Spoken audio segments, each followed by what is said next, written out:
Hello and welcome to New Filmmakers Los Angeles. My name is Danny De Lillo. I'm here with Joy Wang with her fantastic movie, The Cat and Me. Let's take a look at a clip.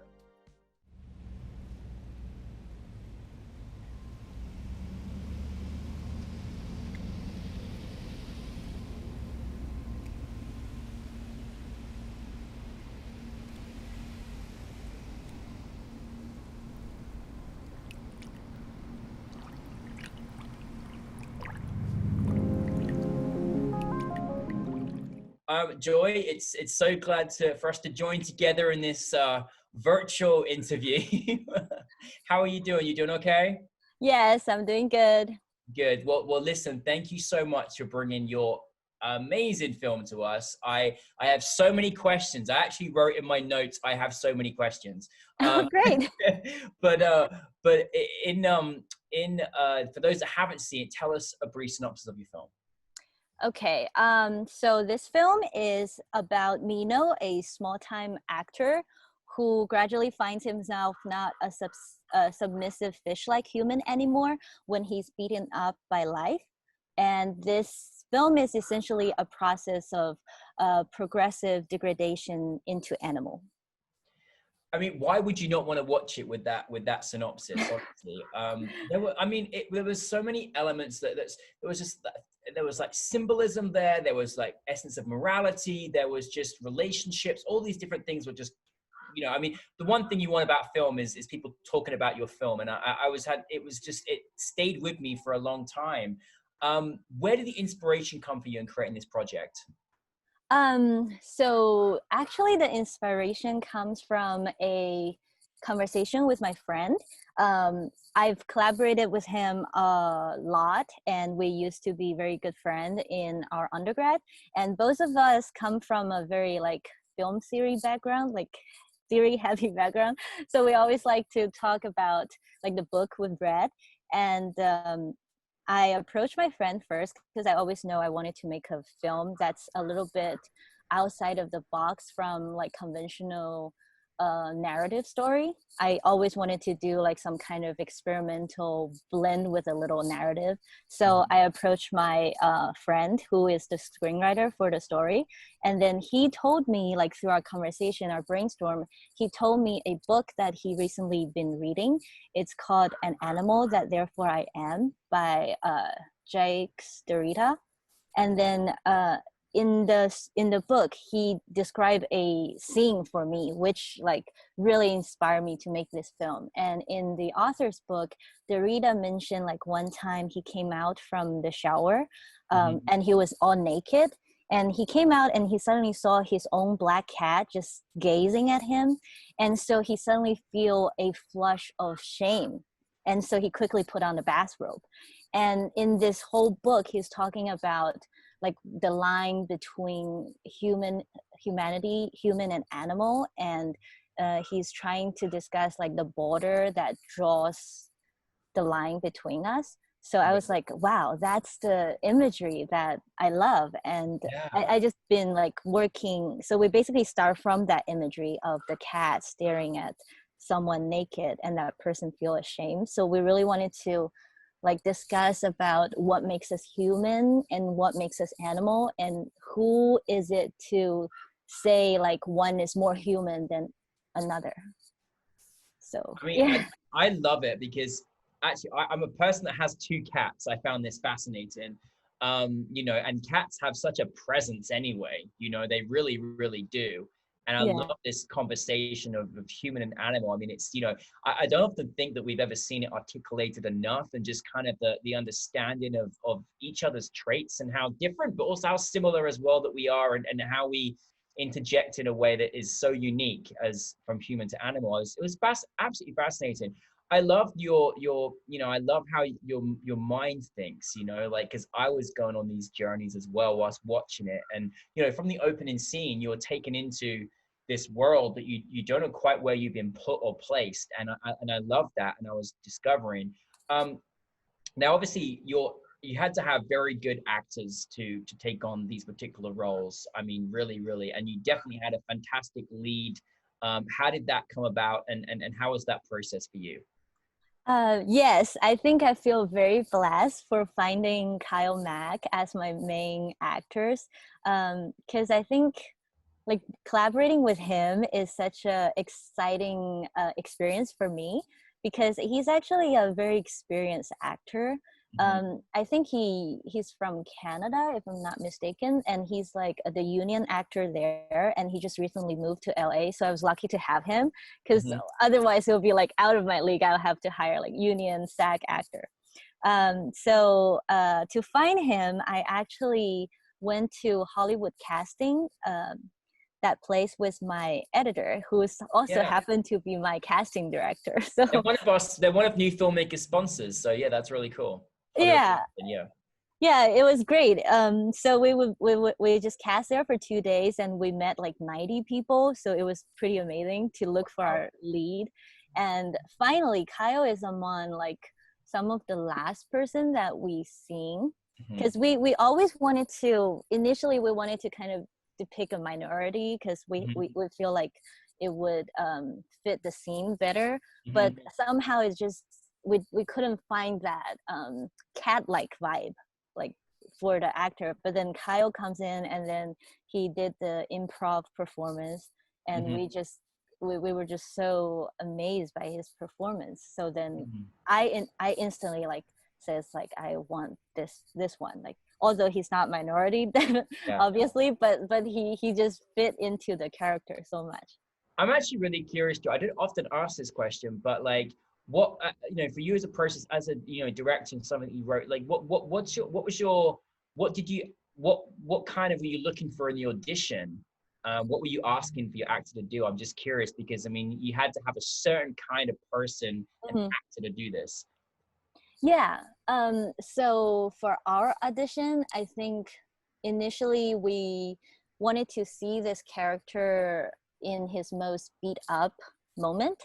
So then we would have this person improv a scene where Mhm. he's very beaten up. But Mhm. then because in my script there's also a very like animal like moment Yeah. where he has to rise up. So I think um we also ask the actor to do that, but actually we use my casting director, his name is Oliver. He's like playing as the supporting actor in Yeah. the casting process, Mhm. so he's actually doing the improv with um, whoever is there for the Yeah. audition, and together they were doing the scene where they're having the main actor is Mino. He's playing to have a fight with the producer, so it's the Oh, most yeah. Yeah. That's it. Yeah. Uh-huh. yeah the most exciting moment of my Yeah. film, and it requires a lot of like really let go of yourself at that time because you're Yeah. becoming an animal and you cannot have all those dignity in a way, like you cannot still act human. Yeah. So I think that's the hardest part, and that's really what I'm looking for, is an actor that's willing to challenge him or herself to go Mhm. beyond that Mhm. limitation to really convince me that he has transformed somehow into an animal at that moment. Yeah, I love that you share this because I think that's an actor's dream when you allow an actor to just just basically go to that place, that far distant place, take it as far as you want to go. When you were on set, because I mean, there's a lot of vulnerability, involved in this, and Yeah. and that's why you have to have like an actor that's willing to commit, I guess. How are you on set? Are you the same way in terms of like, was there a lot of improvisation on set? Was you working with your actors? How is your process on set? For the fighting scene, we actually do have like choreographed with Yeah, that's a great yeah, scene. Yeah. with a stunt coordinator because the like we wanted to make sure everyone's safe. So we Yeah. do have a like uh stunt coordination day before the filming, and we Mhm. practice that so they know the general blocking and Mhm. at which moment I wanted to see what, so like they know the beat. But then I don't like to give them very specific detail on like, oh, right here you have the yell, or right Yeah. here you have to jump. I'm Yeah. basically saying like, at this moment I want you to be at the door, or at this moment you have to chase him away. But I don't like to give them very specific instruction. But at the same time they know where they will go at what time. Yeah, no, I mean, yeah, it's an interesting process, but what was either production wise, technical wise, what was the biggest challenge you had in making the project? I think the biggest challenge is I really had so little time for so many locations, because my initial schedule is like we did it in 3 days, and we had In 3 days, wow. yeah, and we have 6 locations. Yeah, I was like, what? 3 days and 6 locations. I think you just told every filmmaker you can do it if you think it looks like impossible. That's amazing. Yeah, but it's so stressful because it means like we have to move to 2 locations every day per day, Yeah, and the production designer has to set up a day ahead for the second location for us to move in.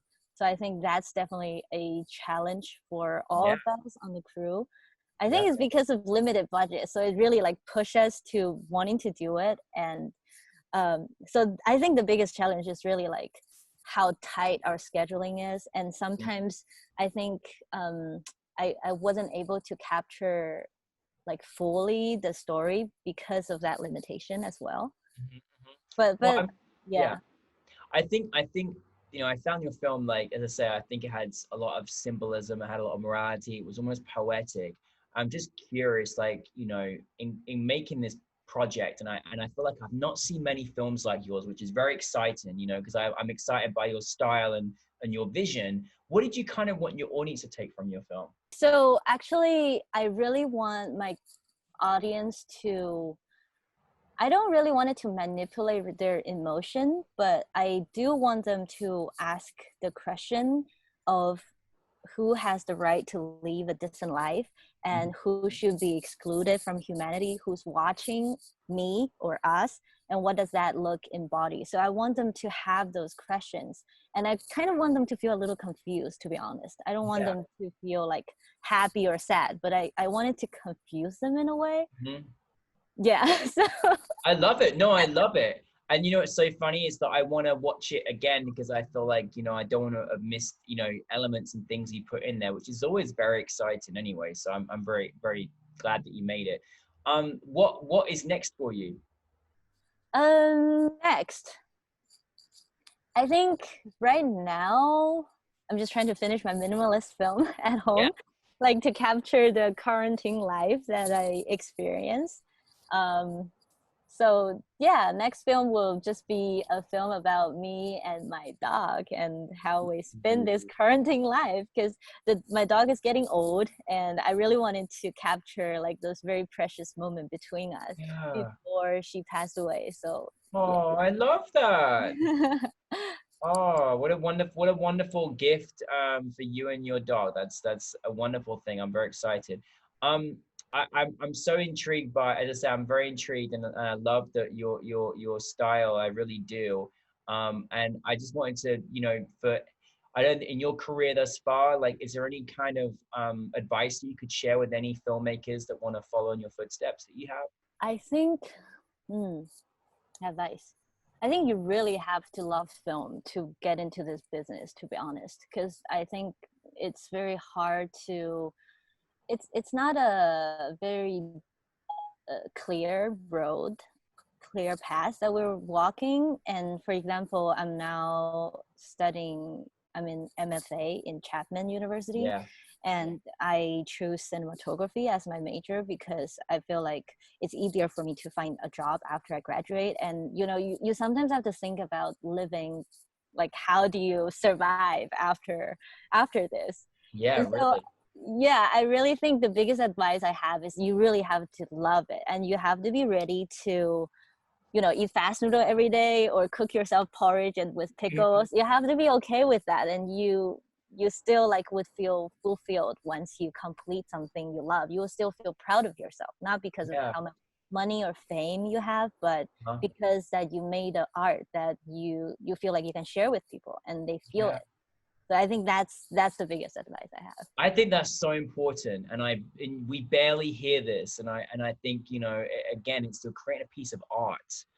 Art is there to be seen and to be shown, to be shared, and so I think that we don't hear that enough. You know, we get too caught up in the other things that really aren't as important. So, well, Joy, I love your work, and thank you for The Cat and Me, and please just make more movies for us, please. And good luck with your quarantine movie. And I can't see one about you and your dogs. That's really good. But no, thank you very much for being here, and thank you for Cat and Me. Thank you so much.